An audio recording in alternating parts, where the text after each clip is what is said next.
सो भाई लोग कैसे हैं आप लोग। तो मैं आ चुका हूँ नैनो मशीन की तीसरी एपिसोड के साथ। तो चलिए वीडियो को शुरू करते हैं। वीडियो की स्टार्टिंग में हमें नरेटर बता रहा होता है कि जो डेमोनिक कल्ट है वो काफ़ी सारी फैमिलीज और क्लैन से मिलकर बना है। उनमें से 6 ही फैमिली है जो मेन क्लैन है।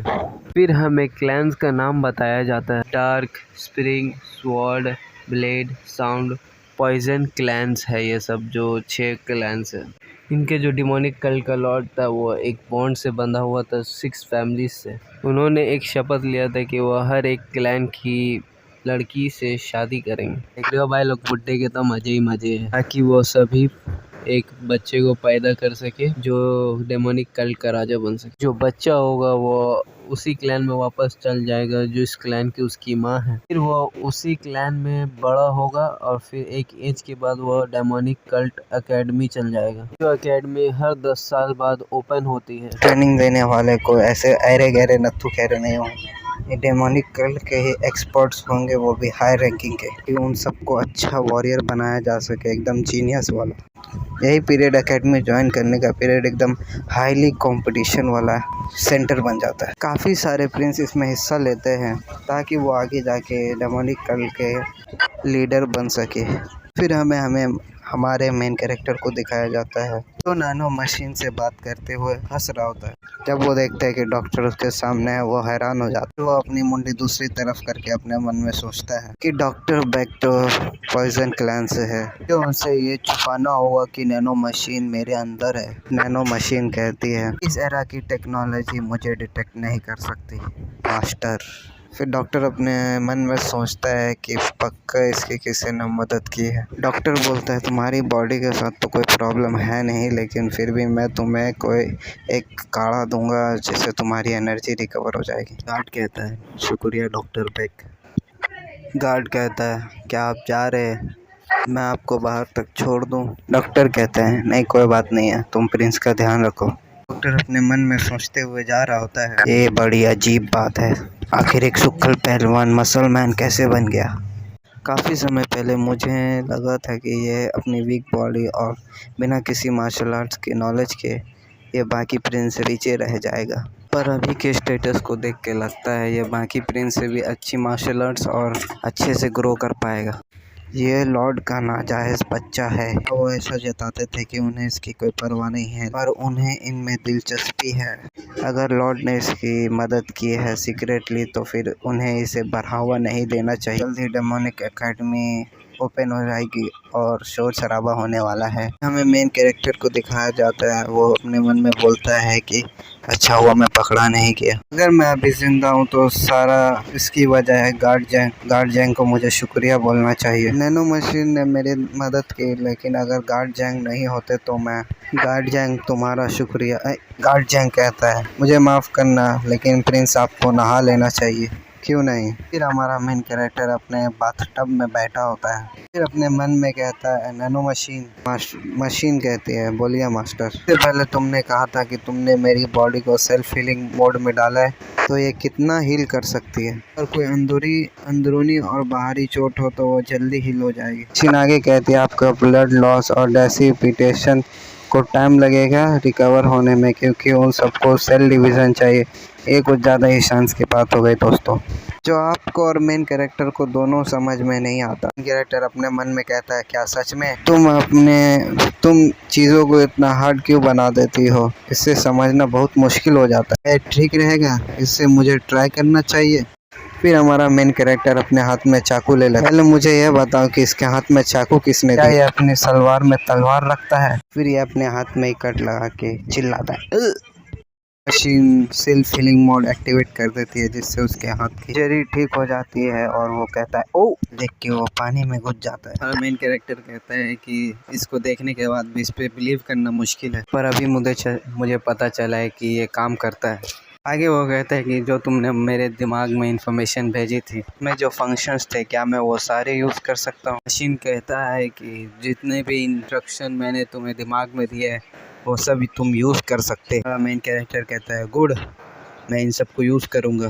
बहाने के बाद हमें हमारे मेन कैरेक्टर की दुबली पतली बॉडी से मस्कुलर बॉडी दिखाई जाती है। तरह हम हैरान है उसी तरह हमारा मेन कैरेक्टर भी हैरान है। वो नैनो मशीन से पूछता है ये क्या हुआ, ये बॉडी इतनी मस्कुलर कैसे बन गई। नैनो मशीन से पूछता है क्या ये तुमने किया है। फिर नैनो मशीन कहते हैं कि हमने तुम्हारी बॉडी को रिकंस्ट्रक्ट किया है।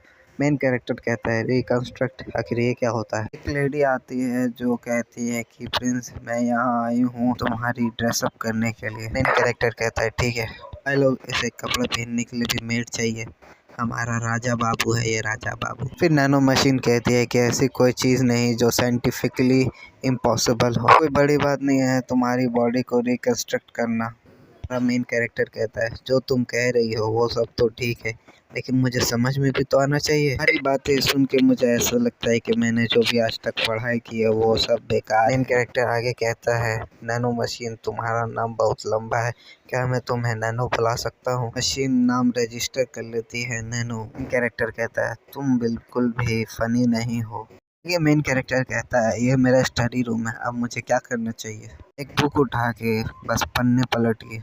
कैरेक्टर कहता है पन्ने पलटो। मशीन कहती है हाँ, यहाँ पर बस एक ही किताब है जो मार्शल आर्ट से रिलेटेड है, ये रिलेटेड है ब्लड पॉइंट्स और ची के बारे में। ये एक ब्रीदिंग मेथड है, ये डिज़ाइन की गई थी बॉडी और माइंड को ट्रेन करने के लिए। अगर इसे ज़िंदगी भर भी प्रैक्टिस किया जाए तो ये डिफ़िकल्ट है इसके लोएस्ट लेवल को अचीव करना। ब्लड पॉइंट्स के बारे में जानना ये थोड़ा अच्छा रहेगा। शुरू करता हूँ नैनो। मशीन कहती है शुरू कीजिए। फिर हमारा मेन कैरेक्टर एकदम से चिट्टी बन जाता है जो फट फट पेज पलटता है और सब कुछ याद कर लेता है। मैंने पेज पलट लिया नैनो, हमने सक्सेसफुली स्कैन कर लिया है ब्लड पैसेज बुक को। तो भी आपने स्कैन किया उस इंफॉर्मेशन को आपके दिमाग में भेजा जा रहा है, क्या आप एक्सेप्ट करते हैं। क्या नॉल मतलब तुमने इसकी इंफॉर्मेशन को कॉपी कर लिया है। नो कहती है सही कहा, क्या आप एक्सेप्ट करते हैं। ठीक है मैं एक्सेप्ट करता हूँ।